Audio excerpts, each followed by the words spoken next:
In de sportjoer het duel in de topklasse tussen ONS en Excelsior 31. Een verslag van Freek Wijma.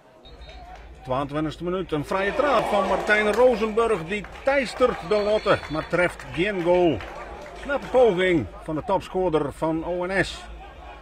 Maar de gasten uit Rijssen die komen hier echt van de volle winst en niks minder.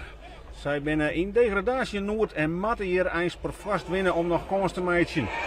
En daar is dan het doelpunt na een goed jaloerspeling van Gradus Hempenius.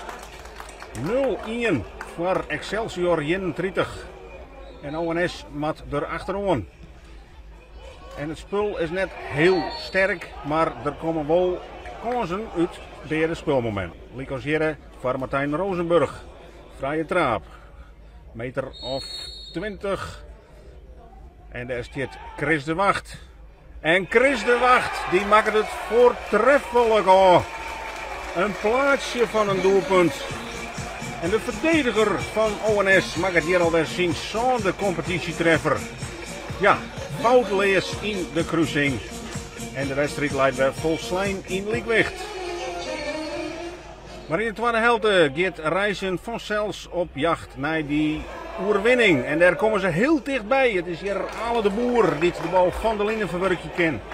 Beide ploegen creëren een paar gevaarlijke kansen, maar komen net tot scoren. Maar hier is het de 80ste minuut met weer Ale de Boer. En die kan heel vier trok in. En daar staat invaller Sander van der Heijden. Hij is weer goudburg voor zijn team.